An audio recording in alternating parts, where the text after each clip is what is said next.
আগের পর্বে আপনাদের শেয়ার করেছি মা কামাখ্যা মন্দিরের ভিডিও।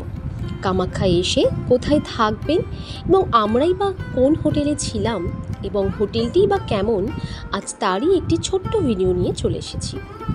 আগের ভিডিওতেই আমি বলেছিলাম হোটেলের রিভিউ আমি পরে শেয়ার করব। তার অবশ্য যথেষ্ট কারণ আছে। এই ভিডিওটি আপনাদের পক্ষে খুব সুবিধা হবে বলে আমি মনে করি, তাই শেয়ার না করে থাকতে পারলাম না।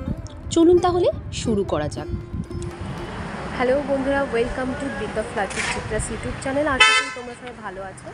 তো এখন আমি রয়েছি আসামের কামাখ্যা মন্দিরের পাশেই একটা হোটেল। এটা হয়েছে নারায়ণ ইন হোটেল। এখন বাজে 9টা। আমরা সকাল 6টার সময় লাইনে দাঁড়িয়েছিলাম পুজো দিতে। তো মিনিমাম 1 ঘন্টা আমাদের পুজো দিতে লেগেছে। তো পুজো দিয়ে আমরা এখন হোটেলের সামনে চলে এসেছি। ওখানে প্রচণ্ড ভিড় বলে ওখানে তোমাদের সাথে কথা বলতে পারিনি। তো চলো তোমাদেরকে ব্যাক ক্যামেরা করে দেখাই হোটেলটা। এই হচ্ছে রুম। তো আমি প্রথমেই বলেছি রুমের রিভিউটা আমি পরে দেব। মন্দিরে মায়ের পুজো দিয়ে আমরা এখন রুমে চলে এসেছি। তো রুমে ঢোকার আগে বাইরের পোর্শনটা তোমাদেরকে দেখিয়ে দিয়েছি। তো তখনই বলে দিয়েছিলাম যে রুমের রিভিউটা আমি পরে দিচ্ছি। তো তোমাদেরকে বলি যে রুমটা যদি আপনারা এই নারায়ণ ইন হোটেলে আসেন তাহলে আমি আপনাদেরকে সাজেস্ট করব প্লিজ আসবেন না। কারণ আমাদের পার্সোনালি পছন্দ হয়নি। আর পছন্দ না হওয়ার কারণ এটা নয় যে ঘর ভালো না বা এরকম কিছু না। আমাদের ঘর যেমন তেমন হলেও কোনো অসুবিধা নেই, শুধু একটু ক্লিন থাকতে হবে, পরিষ্কার থাকতে হবে। কিন্তু অনেকটাই মায়ের কাছে অবশ্যই, কিন্তু খুব একটা কাছে না, একটু হেঁটে যেতেই হচ্ছে। তো সেখানে ভাড়াটাও বেশ ভালো, মানে 2000 টাকা ভাড়া। তো সেখানে আমাদের 2000 টাকার অনুযায়ী রুমটা খুবই লো বাজেটের আর কি মনে হচ্ছে দেখে। আমি তোমাদেরকে ব্যাক ক্যামেরা করে দেখাচ্ছি। এখানে একটা বেড রয়েছে, আর এখানে একটা ছোট্ট সেন্টার টেবিল আর দুটো চেয়ার, আর এখানে একটা ড্রয়ার সিস্টেম টেবিল রয়েছে বেড সাইডের সাথে। এই যে টিভি রয়েছে, যেটা কোনো কাজের না, টিভিটা চালাতেই পারিনি, রিমোট দুবার করে চেঞ্জ করেও চালাতে পারিনি। এখানে একটা বেসিন, আর আয়নাটার অবস্থা দেখুন, প্রচণ্ড নোংরা। আর হচ্ছে বাথরুম। বাথরুমের সেরকম একটা ক্লিন না, বাট মানে চলে যায়। কিন্তু এখানে গিজারও রয়েছে, তবে গিজার কাজ করে না। তো সকালবেলা ভোর 5টার সময় হচ্ছে স্নান করতে হয়েছে, ঠান্ডা জলে স্নান করে যেতে হয়েছে, কারণ তখন ঘুম থেকেও কেউ ওঠেনি হোটেলের কেউ। আর বেডটাও দেখুন কীভাবে নোংরা। মানে নোংরা বলতে কি, এখান দিয়েও সামান্য নোংরা রয়েছে। আর বেডের চাদরটাও মানে খুব একটা পরিষ্কার তা নয়। আর বালিশটার অবস্থা দেখুন, ছেঁড়া বালিশ, আর এই সমানের ওপর দিয়ে কীরকম নোংরা। সুইচ বোর্ডগুলো নোংরা, ইভেন ঘরের কোনায় কোনায় ঝুল প্লাস নোংরা। এই যে নোংরা।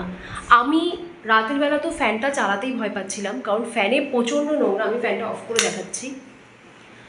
ফ্যান থেকে রীতিমতো ঝুল নামছে। আমি ভাবছিলাম ওই ঝুলটা কোথায় গিয়ে পড়বে, তার জন্য ফ্যান চালাতেই পারছিলাম না। আর দেখুন কি নোংরা, টেবিলটা পর্যন্ত নোংরা।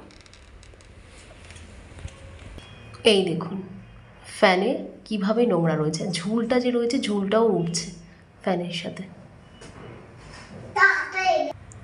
এই দেখুন ফ্যানটার অবস্থা, ঝুল রীতিমতো ঝুলছে। আর ওই ঘরের কর্নারে দেখুন ঝুল। এই হোটেলটায় আমাদের 2 রাত থাকার কথা ছিল। আমরা কালকে 3টে সাড়ে 3টের সময় এখানে ঢুকেছি।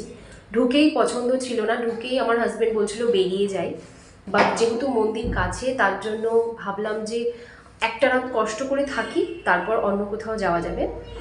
তো যেহেতু আমরা 2টো দিনই এখানে রয়েছি, তো সেই কারণে ওকে বললাম যে একটা রাত কোনোরকমভাবে থাকি, তারপরে বেরোবো।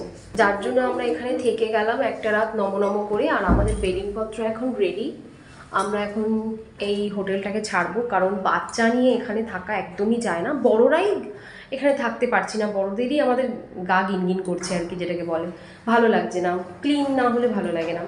রুম ছোট হোক যা হোক, কিন্তু রুম ক্লিন থাকতে হবে। তো তার জন্য আমরা এখন এখান থেকে বেরিয়ে যাব। বেরিয়ে আমাদের ইচ্ছে আছে পল্টন বাজারে কোনো একটা হোটেলে থাকার, তারপর উমানন্দ আশ্রমের দিকে যাব।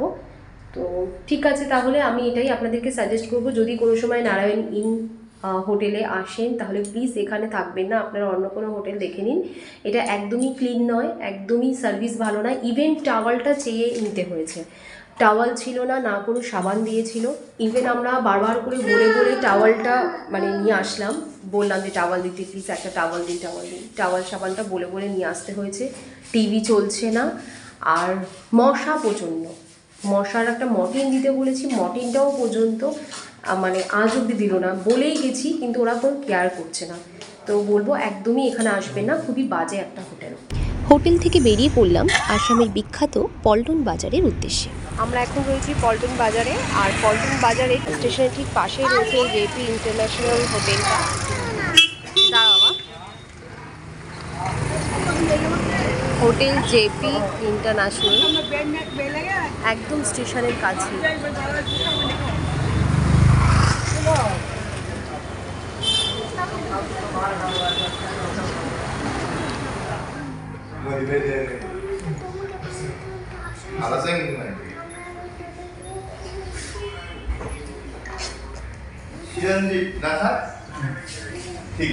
আপনারা কি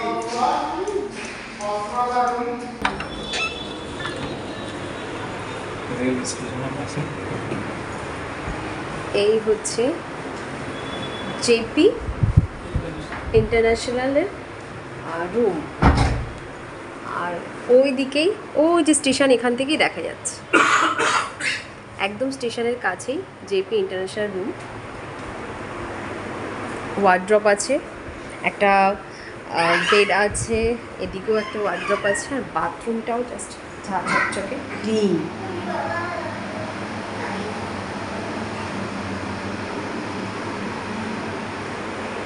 গিজার টিজার সবই আছে।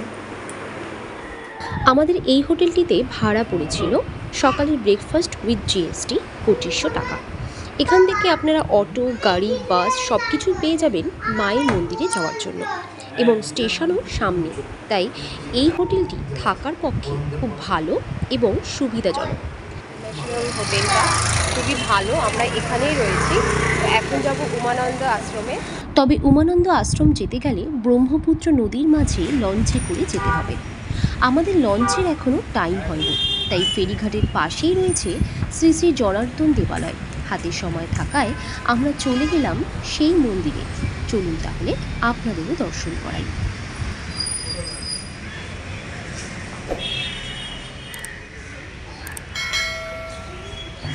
ব্রহ্মপুত্র নদীর একদম ধারে শুক্লেশ্বর ঘাটের পাশেই অবস্থিত এই মন্দির। মন্দিরের ভেতরে রয়েছেন শিবলিঙ্গ।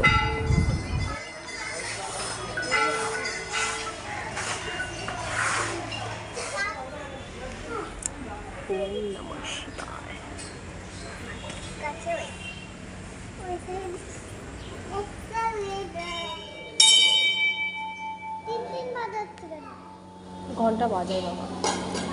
তাহলে বন্ধুরা, আজকের আমার এই ভিডিওটি আপনাদের কেমন লাগলো সেটা অবশ্যই নিচে কমেন্ট করে জানাবেন। যদি ভালো লেগে থাকে তাহলে একটি লাইক করে দেবেন, আর যদি আমার চ্যানেলে আপনারা নতুন হয়ে থাকেন চ্যানেলটিকে সাবস্ক্রাইব করে পাশে থাকা নোটিফিকেশান বেলটিকে অল করে দেবেন, যাতে সবার আগে নতুন নতুন ভিডিও আপনাদের কাছে পৌঁছে যায়। আজকের ভিডিওটা এখানেই শেষ করছি। সবাই ভালো থাকবেন, সুস্থ থাকবেন। Tata, bye bye.